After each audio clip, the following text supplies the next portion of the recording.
Bonjour à tous, bienvenue sur AutoZone Réunion pour l'essai de ce véhicule qui est très populaire à La Réunion, puisque leader du segment des SUV urbains, il s'agit du 2008. Alors, le 2008 de première génération est sorti en 2013, celui de seconde génération en 2019. Ce véhicule s'est écoulé sur plus de 10 ans à 9900 exemplaires à La Réunion. C'est énorme pour notre marché. Ce véhicule, ça représente également plus de 24% des ventes de Peugeot. Je parle des véhicules particuliers. C'est énorme, c'est un véhicule essentiel à la gamme aujourd'hui. En 2023, on a droit à ce facelift pour la seconde génération. Niveau design, ce 2008 ne manquait déjà pas de caractère. Peugeot en rajoute une couche pour ce millésime 2023, avec une calandre qui s'est élargie. Avant, elle s'arrêtait ici. Aujourd'hui, elle se prolonge sous les feux. Toujours avec des facettes argentées ou couleur carrosserie. L'intérieur du bloc phare principal a été redessiné. On peut également avoir des LED à technologie améliorée en finition GT. Avant la signature lumineuse, il y avait un croc à LED sur ce bouclier. Les finitions haut de gamme avaient droit à 3 griffes à LED à l'intérieur du bloc phare principal. Peugeot simplifie tout ça avec un bloc translucide à 3 griffes au niveau de ce bouclier. Ce qui entoure ce bloc translucide, c'est du noir laqué.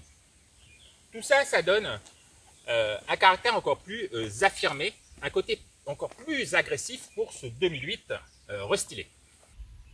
Alors pour un SUV urbain, le Peugeot 2008 a toujours été assez grand. Il fait 4,30 m pour cette seconde génération. Il dispose d'un empattement de 2,61 m. Alors cette plateforme, elle n'est pas connue pour avoir une énorme habitabilité aux places arrière. Ça restera néanmoins correct pour des adultes, mais c'est surtout des enfants qui se sentiront à l'aise. Pas de grands changements esthétiques. On a toujours droit à ce gros travail d'emboutissage au niveau de cette carrosserie, notamment ces nervures sur la portière avant, mais également au niveau de la portière arrière. On aura droit à des jantes allant, selon la finition, de 16 à 18 pouces. Aujourd'hui, finition allure, c'est du 17 pouces. Et comme on dispose de la version électrique aujourd'hui, on a un dessin semi-caréné qui est spécifique à ce modèle. Véritablement, pas de grands changements au niveau de cette poupe. On a toujours droit à pas mal d'éléments noirs laqués, notamment au-dessus de cette plaque, avec la petite caméra. On a également du plastique type alu sur ce bouclier. La différence notable, c'est la signature lumineuse, qui n'est plus en diagonale, elle est devenue horizontale sur 2 étages. C'est plutôt bien dessiné. Là où le 2008 dispose d'un véritable avantage dans la catégorie, c'est au niveau de son coffre. 434 litres, c'est un des plus grands de la catégorie. Ce qui fait que ce véhicule est souvent utilisé comme petite familiale sur notre île.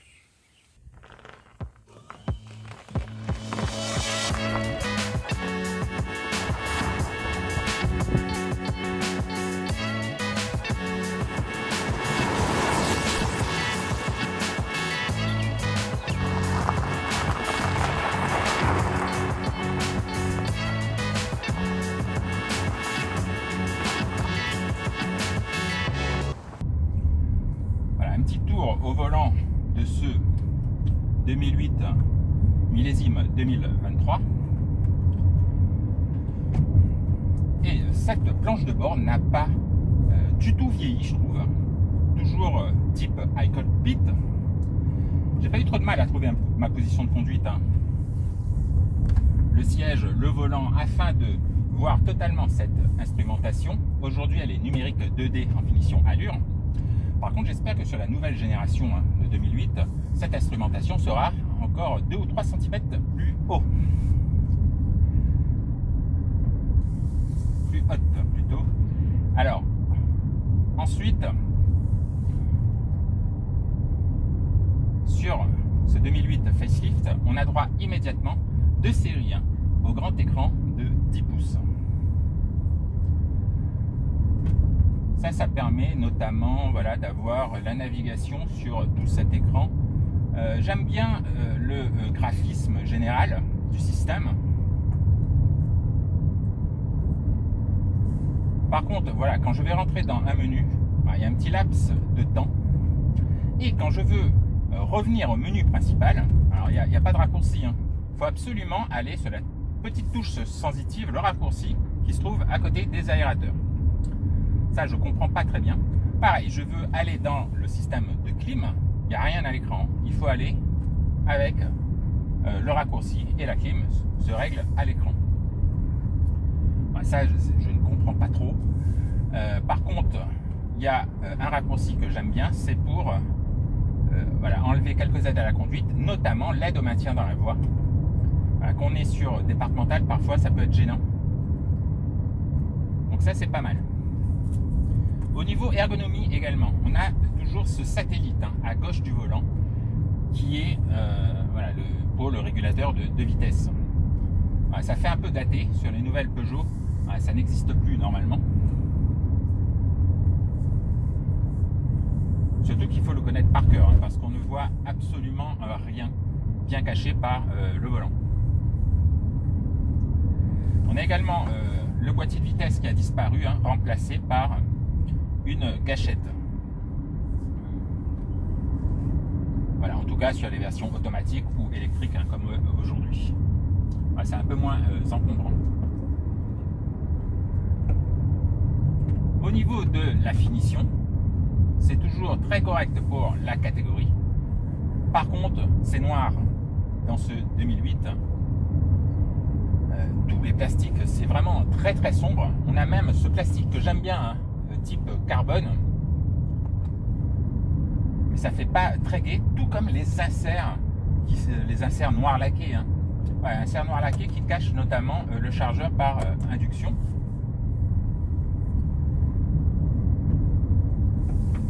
Ouais, pour moi, c'est un poil trop triste. Par contre, nous aujourd'hui, on a sellerie, tissu et simili-cuir.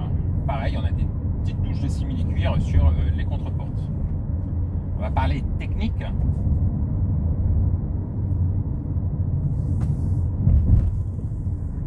On nous a passé aujourd'hui la nouvelle version électrique avec le nouveau moteur de 156 chevaux. Avant, c'était 136. Attention, la version 136 chevaux existera toujours en Europe ou en France. À La Réunion, le concessionnaire ne proposera que cette version de 156 chevaux. On a droit également à une nouvelle batterie de 54 kWh brut. En net, ça fait 50 kWh. Voilà, en gros, on a gagné 4 kWh par rapport à la version 136 chevaux.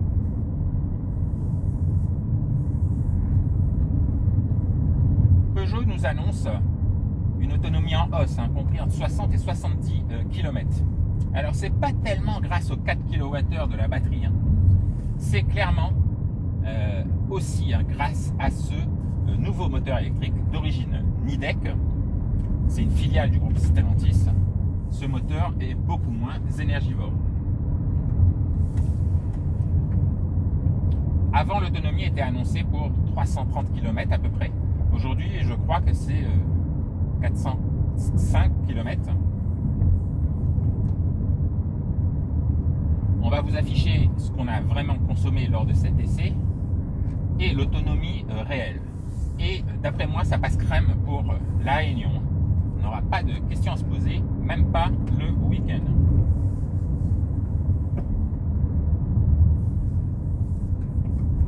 Voilà, on a 3 modes de conduite, éco, normal ou sport. On va se positionner en sport. Enfin, ça devient normalement bleu. Ce moteur, il est plutôt réactif, mais souple dans ses accélérations. On a bien évidemment le couple d'un bloc électrique, mais ça n'arrive pas d'un coup sec. On a des performances relativement bonnes. Mais là où on apprécie véritablement ce Peugeot, c'est toujours au niveau de ce châssis qui est équipe DS3, Moka, Corsa 208. Ce châssis, il est toujours rigide, la caisse est bien tenue et ça permet à Peugeot d'assouplir les suspensions.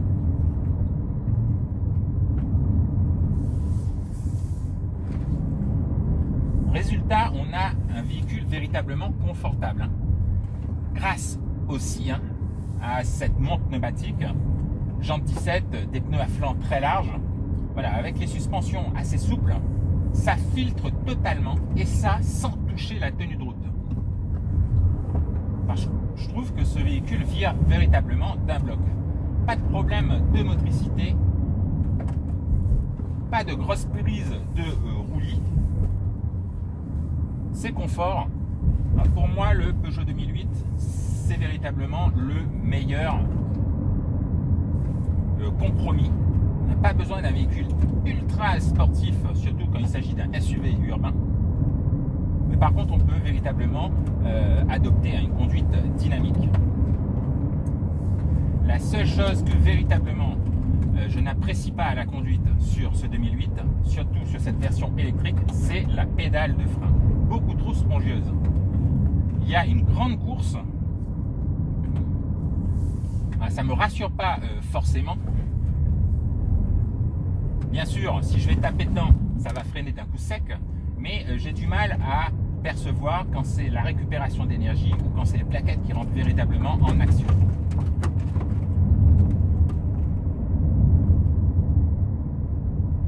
Sinon, c'est toujours un plaisir à la conduire.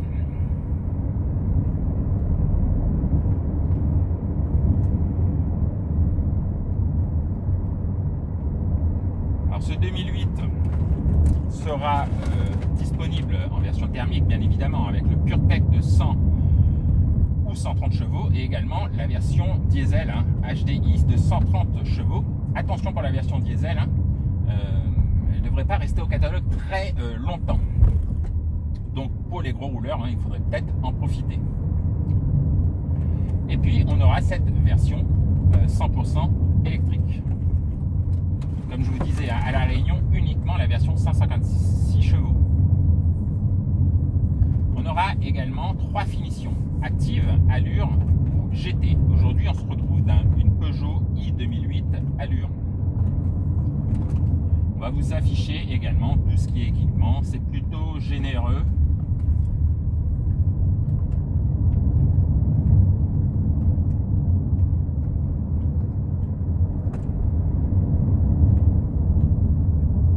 On aura les versions thermiques, au niveau des tarifs, ça va commencer à 28,7. Par contre, si on prend la HDI 130 chevaux en finition GT, on atteindra les 43 000. Pour la version électrique, ça pique encore plus parce qu'on va commencer en finition active à plus de 44 000. Nous, aujourd'hui, on doit être dans les 47 000 en finition allure et on peut dépasser les 52 000 finition GT. Là, ça commence à faire mal.